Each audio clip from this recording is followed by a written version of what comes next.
Our next heroes had no moral right to leave work and their country, although no one kept them. Cardiac surgeons continue to do their job despite the danger of war, and they do not consider this heroism. Our film crew visited the Kyiv Heart Institute, which is currently reprofiled.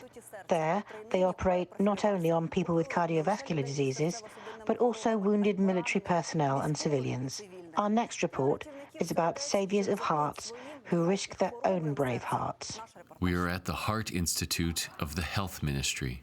Now, not only scheduled operations are taking place here, but also operations on military personnel and civilians that have received shrapnel wounds. Newborn orphans are being evacuated to this location. Medical staff have been on the job here for 40 days without rest. This video was recorded on the 5th day of the war by the General Director of the Institute, cardiac surgeon Boris Todorov. In the footage, doctors help patients move to the basement, carry medicine, food, clean sheets.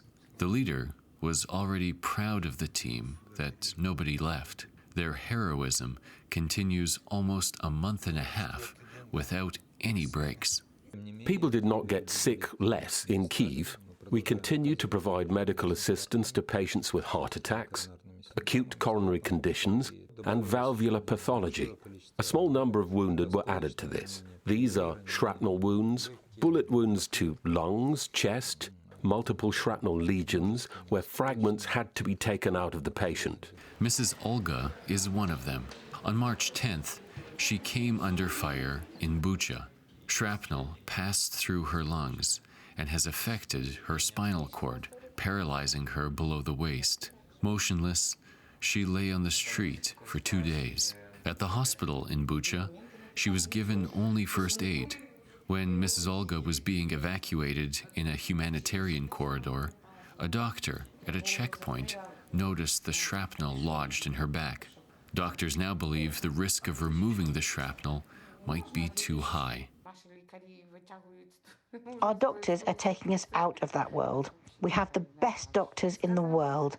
Yesterday, a neurologist booked me a CT scan and said he would put me back on my feet. I say good. Do you agree? Of course. Both hands on. There is no one to protect these patients except for doctors and nurses.